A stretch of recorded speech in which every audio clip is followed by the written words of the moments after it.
All right, let's talk Giants. Major disappointment in week 5 against the Minnesota Vikings. I thought they honestly had a chance to come away with and steal away a victory, a win. Minnesota was dysfunctional. They were all over the place. We talked about it last week. Kirk Cousins is having to apologize to his receiver on a podcast. When you have stuff going on like that, Stephon Diggs is trying to request a trade to the Patriots or something to that effect. I don't know.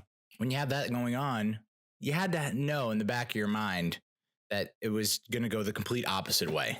As soon as you think, oh, we got them right where we want them, Minnesota is a bundle of discombobulation. They can't get it together. They come out and stick it to the Giants. And of course, it didn't help that Wayne Gallman left the game in the first quarter with a concussion. You're now left with Jon Hilliman and Elijah Penny. Jon Hilliman didn't really do much on the ground. He got stuffed a lot. I thought that they didn't turn to Elijah Penny as quick as they should have. The guy has got some moves. He's not your typical just fullback. It seems like he can definitely push the pile. We know that. So saying that the Giants were one-dimensional at that point, I think that's wrong. I think that Shurmur thought that they had to be one-dimensional. Elijah Penny, to me, seems like he can carry the load. He seems like a guy you can hand the ball 15, 20 times, and if he averages 3 yards a gain, so be it. I'd rather explore that and keep your defense honest, keep your backers honest, keep your secondary honest, than have them just drop straight back into coverage and blitz the piss out of us. So I disagree that we were one-dimensional. I think that they showed some promise on the ground in the fourth quarter, later in the third quarter with Eli Penny, and they just kind of gave up on it. You have like 3rd and 2, 4th and 2 with Elijah Penny, who's a big ass dude. 3rd and 2, if you know you're going for it on 4th, you might as well just try and ram it down their throats. Just say, okay, let's put Rhett Ellison in the backfield as a fullback, as whatever, an H-back, and just all systems go straight ahead. But Shurmur thought differently. I thought his play calling was suspect. We came out firing. Jones misses Shepard on the deep bomb. And it's so that's so typical of Giants games or most games in the NFL. You have that big deep shot to right at the beginning of the game, and if you hit it, you're off and running. You're gonna win the game. It's crazy to think that, but I think the statistics will back it up. You hit that ball, like if the Redskins hit that deep ball that Case Keenum threw in the first play of the game last week, I think the Redskins have a good shot at winning. And he missed another throw last week that could have been a touchdown. Same thing happened to the Giants this week. Jones had Shep wide open, just missed him. He had pressure in his face. He was getting hit. So it's like, how accurate can you be? But, that's a missed opportunity. He misses Shepard driving down, I think in the third quarter. He throws high and Shepard comes down with it, but he's out of bounds. It's like, did he need to throw it that high? Golden Tate's first catch. I just saw this yesterday. Golden Tate's first catch as a New York Giant, he decides to cut it back to the inside on that little bubble screen, the wide receiver screen, where he's in the slot, and they have Latimer and Shepard outside of him. And Shep and Latimer have their blocks. They got their men locked up, and Tate just takes it back inside, right to into the teeth of the defense. So if he goes outside, he's got plenty of room to run, and maybe it's not a touchdown, but it's a big gain, and maybe things pan out differently. Tate was upset with his chances on Sunday, and, I don't blame him. Why did you sign me? You signed me for 2-3 years, $10 million a year. And if I'm not your number one and I'm still your number two, you're still not throwing me the ball as much as a number two. And now he's going to get his chance on Thursday, tomorrow. I'm now recording this on Wednesday, and he's going to get his chances. And I said this on Sunday. At this point, Shepard was concussed for sure. That long pass down the left sideline where he comes up with his head on sideways. He's concussed. Like, that's the look of a man who's concussed. How he got back in the game, I don't know. What kind of tests are they conducting on the sideline in that friggin' tent? Shouldn't have been allowed back in the game, and you can see it because Jones throws in the fourth quarter, throws a pass, deep ball. I think it's a 4th down play to Shep in the end zone, drops it. And I have a feeling if he wasn't concussed, maybe he comes down with that. Maybe he runs the route differently. Maybe someone else is in that position. Maybe it's Slayton running that route. Maybe it's someone else, Tate, who has the wherewithal to come down with the ball. But Tate's going to get his chances on Thursday, man. Oh, boy. Evan Engram might have a sprained MCL. I had a sprained MCL senior year, before my senior year in high school. I was finally the starting quarterback of the high school team. Something I had been working for so long and hoping for since I was a kid. I'm finally going to be the starting quarterback of the high school football team, varsity level. And I drop back to pass in a preseason game. I have a shallow crossing route from a running back, and I throw it. And as soon as I step and throw, a guy dives right at my left leg, right at my planting leg. And I thought I tore everything. I was wailing in pain, and I had like a female trainer tell me to stop being a pussy. I was like, okay. All right. I think my season's over, and you're telling me I'm being a P word. So turns out I just had a sprained MCL, and I was out 1 to 2 weeks. I think I was able to come back for the season opener. I had to wear a brace, but intense rehab.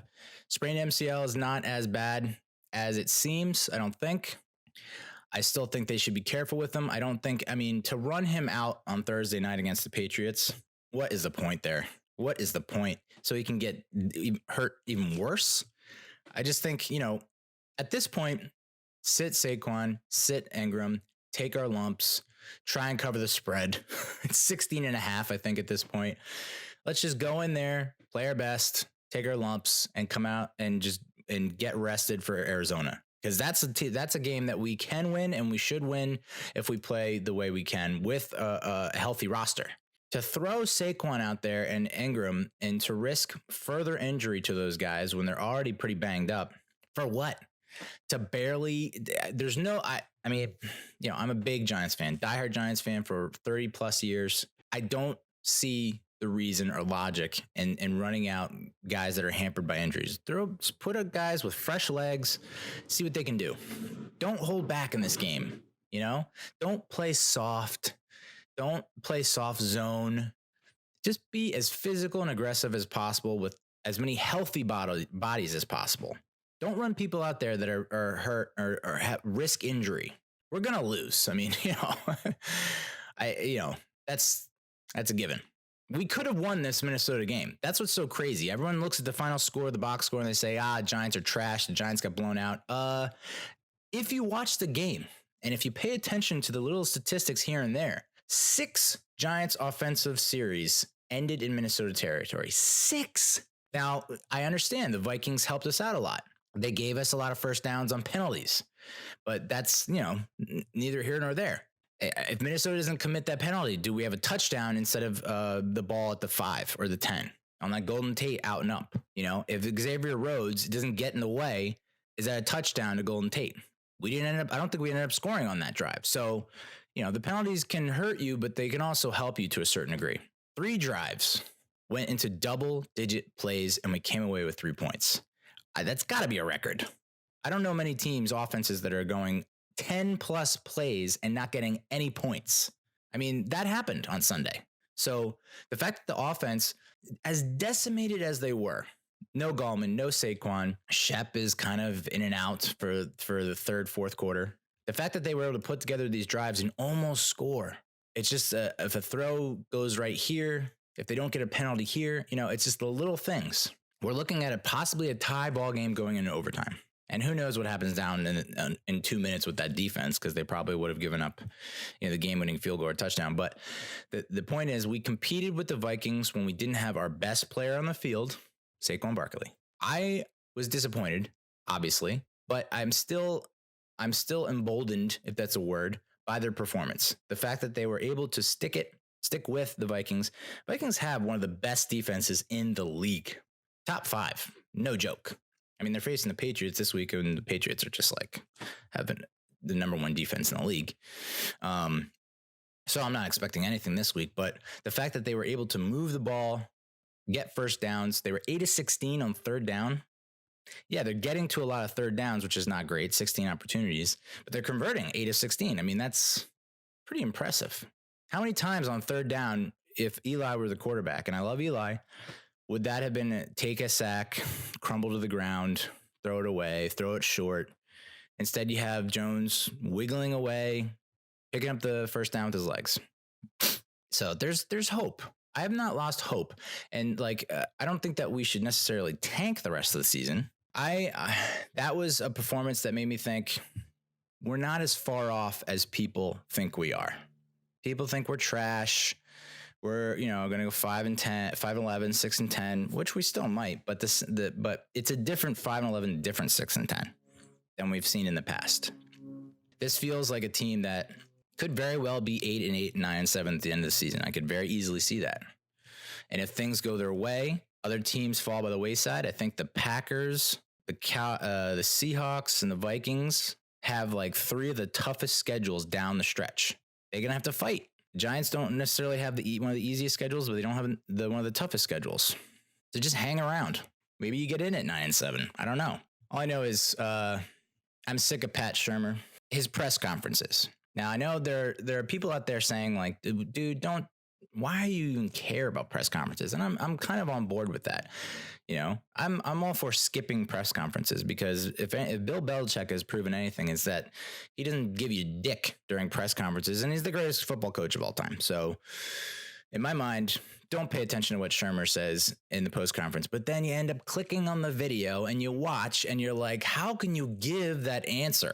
It's infuriating to watch. And I'm starting to try and coach myself. Don't take anything he says seriously. I mean, Jabril Peppers tomahawk chops the ball out of Dalvin Cook's hand, saves a touchdown, saves us 6 points. We have our ball on our own 1 yard line. They have 10 motherfuckers in the box, okay?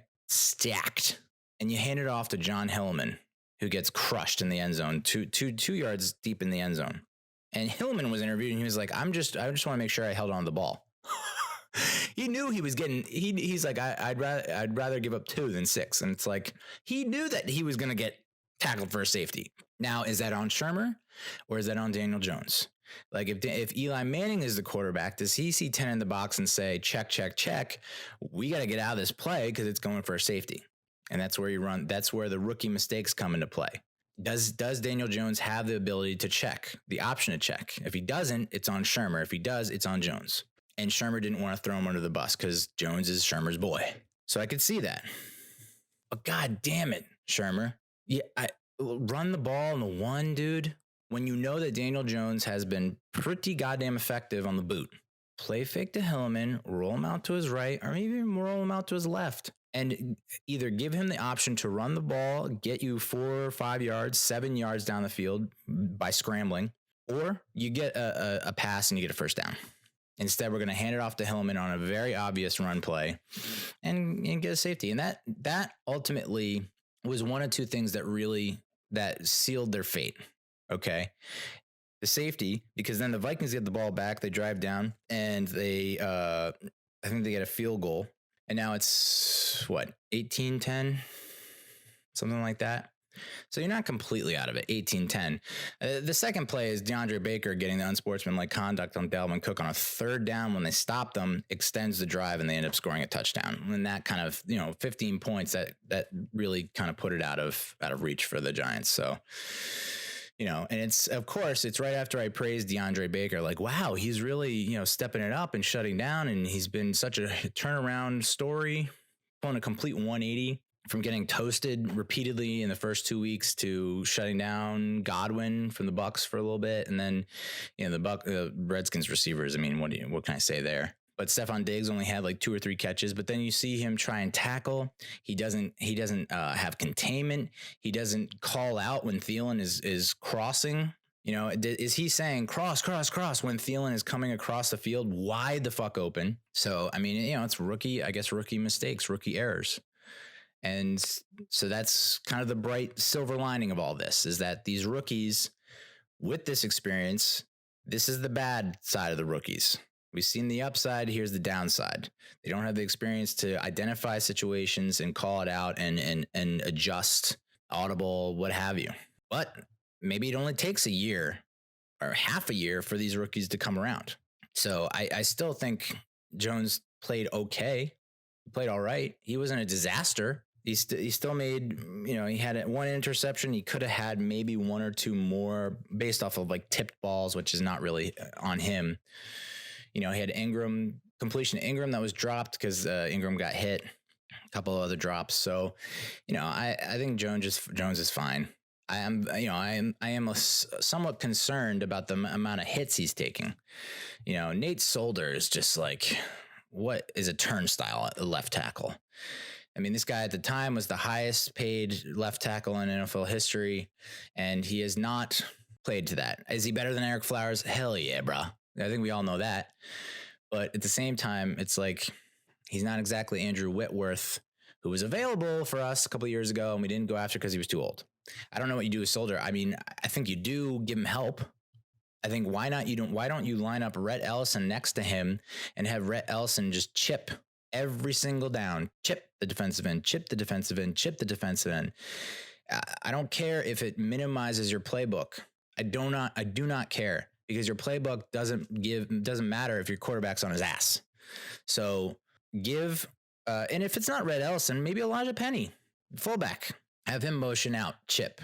I mean, you got to just, whatever's happening on Soldier's side, he's obviously a little banged up. I think he's got either a neck issue or something, so he's not 100%. He's been, limited practice here and there.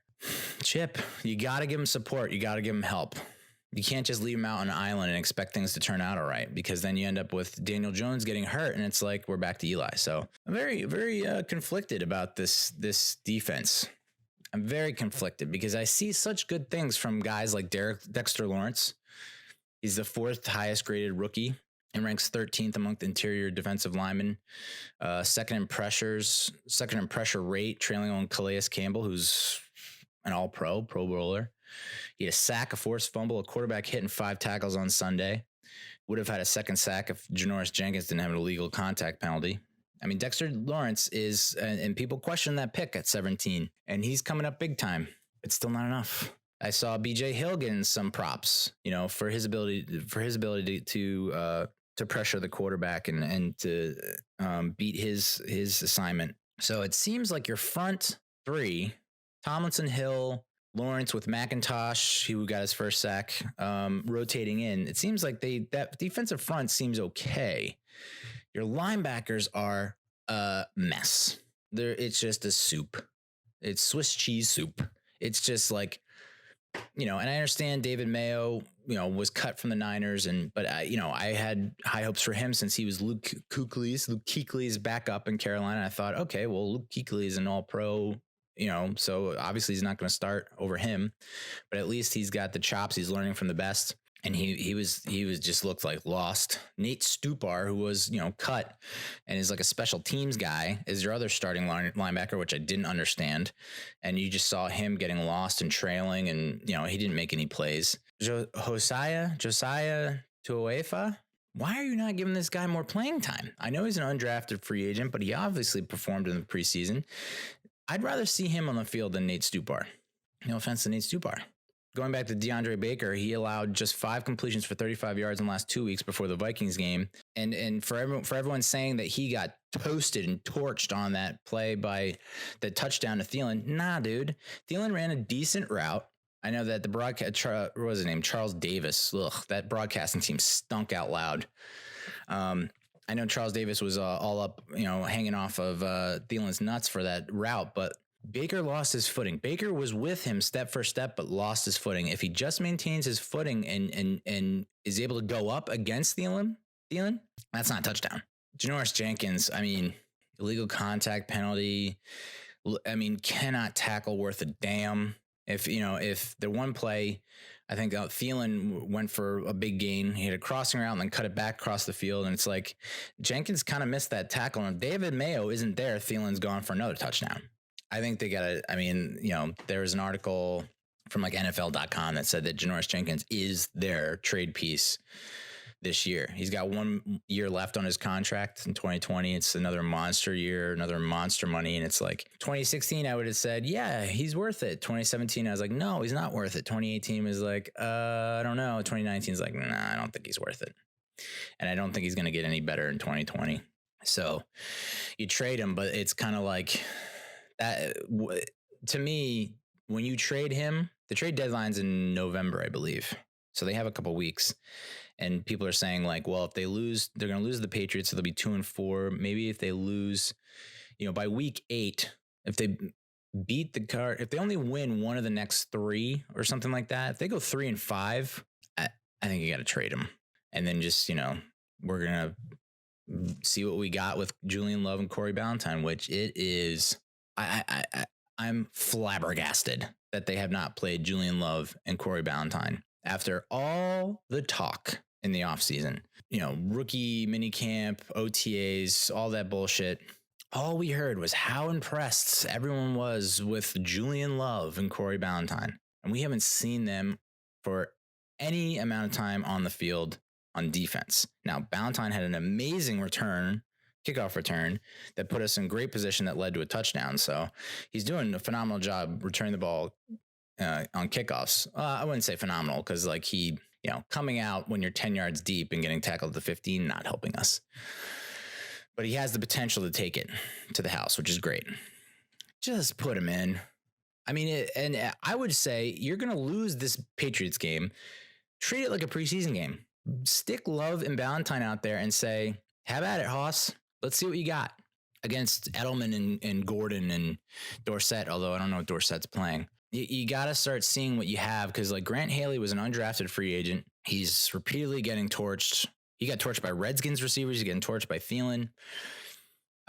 He did have a great tackle near the goal line on Dalvin Cook that saved the touchdown and forced the Vikings to kick a field goal. So, I mean, he has his moments, but at the same time, it's like you drafted Love and Ballantyne. There's all this weird hype around them, but that we haven't seen them at all. It's just like, are they just not picking up the playbook at all? We're now like 6 weeks into the season. Let's go. Preseason media hype. Oh, it's the worst.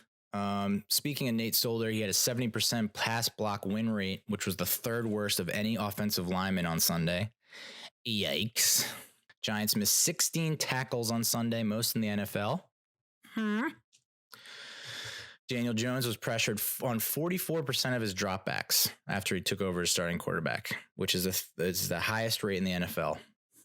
Yeah, so I mean, the offensive line, specifically Nate Solder, needs to get better.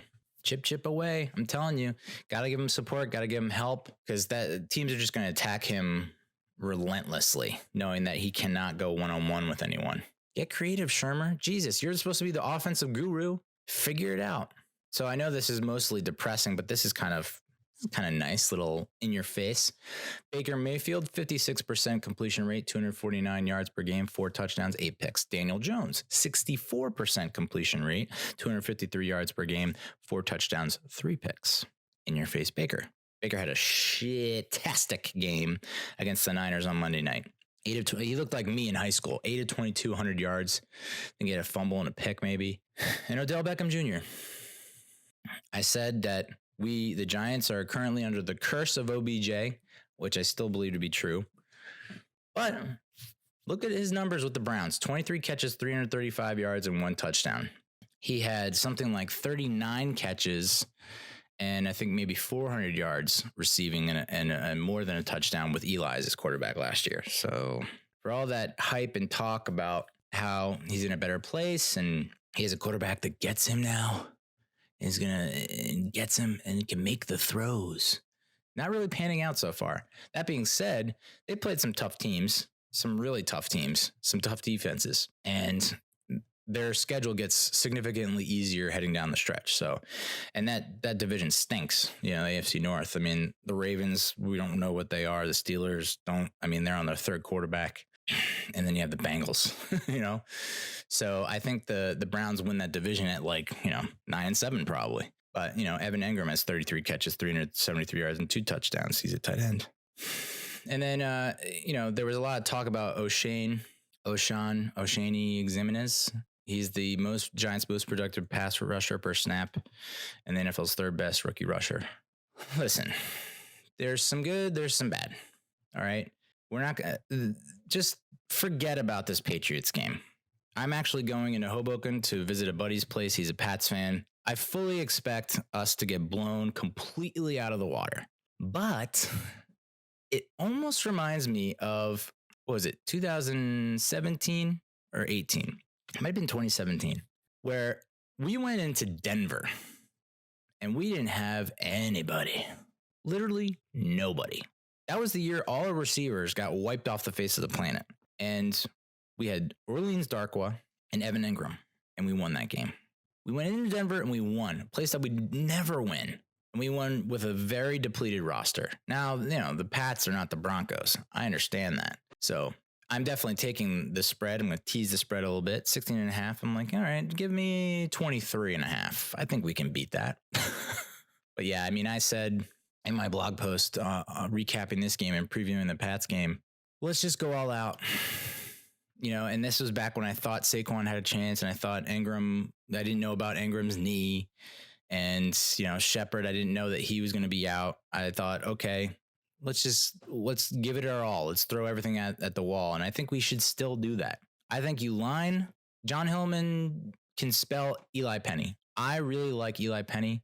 I think you put him back there. You have Rhett Ellison as your H-back. You have Evan Engram. Or sorry, you don't have Evan Engram. But you have Darius Slayton and you have Golden Tate.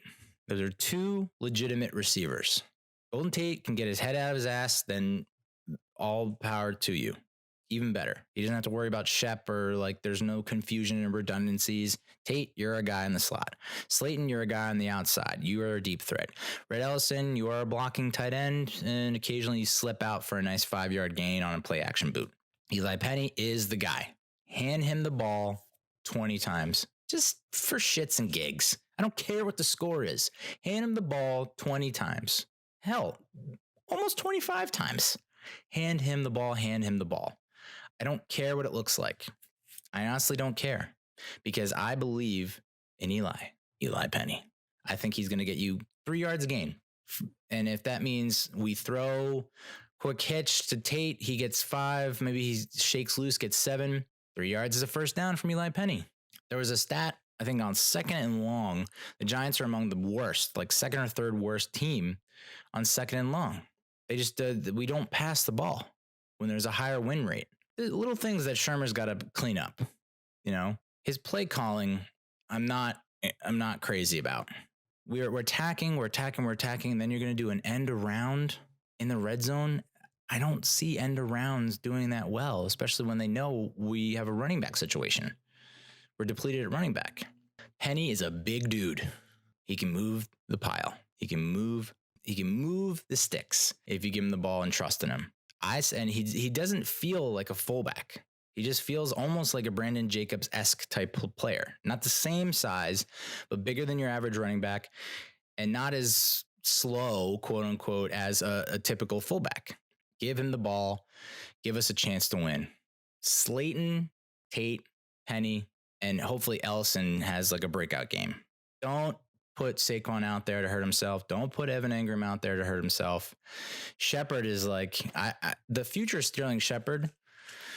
This is a tough one, folks. This is going to be a tough one to swallow. It feels like he's going down the road of David Wilson. Promising young talent who just, or Ike Hilliard even, someone who just had a really bad injury that's just going to completely impact the rest of their career. Too many concussions, dude. Too many concussions. I don't know if he needs to get a new helmet or he needs to rethink.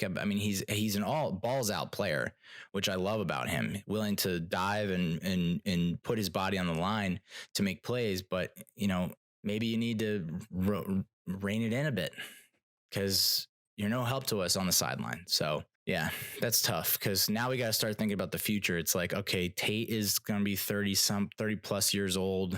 It looks like he's probably past his prime. We have Slayton, which is nice, but then you have Shepard, who's concussed. I think they got to go draft a receiver. I'm a big advocate of trying to move up to draft the best offensive lineman possible. Obviously, Solder's in the twilight of his career. Remmers is a stopgap. Mike Remmers is a stopgap at right tackle. Zeitler is good, is solid. Hernandez is solid. Jalapeno is solid at center. So it's you got to start thinking about moving up to draft high tackles in the first round. But you also got to look at, and they got Slayton in the 5th round, I think, or something like that. So there's talent to be found in the later rounds. So it's just, let's not ignore the wide receiving position at all. And if you clear Jenkins off the docket, off your records, off their books, I assume we'll probably have to take on some of that, but it's better than than having all of it and having a guy who's kind of like half-assing it out there. But if you're James Betcher, so offensively, we got to look to the future. We got to draft a running back. A wide receiver for sure, and offensive lineman, offensive line and wide receiver. Defense, I mean, just keep drafting linebackers. Just keep like a safety and a linebacker. A couple linebackers. And it's mind-blowing to me that they haven't been doing this. Linebackers. You know, and Oshane, and this is what is so perplexing to me. Oshane Ximines, leading pass rusher as a rookie. Lorenzo Carter keeps getting this praise as if he's about to take the next step. We haven't really seen it yet, but he's shown flashes. And then you have that front, Hill, Tomlinson, Lawrence, McIntosh. So you have your front, the outside linebackers and your defensive linemen are coming around. It's just you need the two inside backers.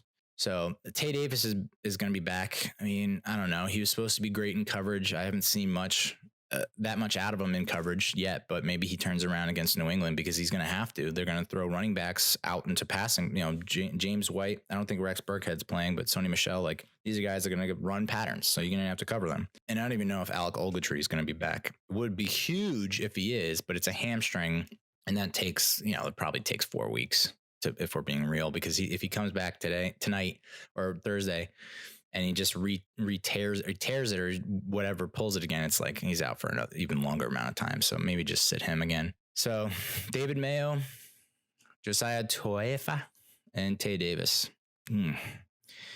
So I think they just need to go out and draft linebackers, maybe even sign an inside linebacker to a big contract. 26-year-old guy, which they thought they were getting that with Ogletree, and it hasn't really panned out. I mean, he had a great game against the Bucs before he left. He was graded like 90 plus. So I think he was maybe starting to turn the corner and starting to come around, but I think they expected more of him. I'm not completely disappointed in him, but we need like a Gary Reasons. Yeah. Pepper Johnson. Yeah. What happened to those guys, man?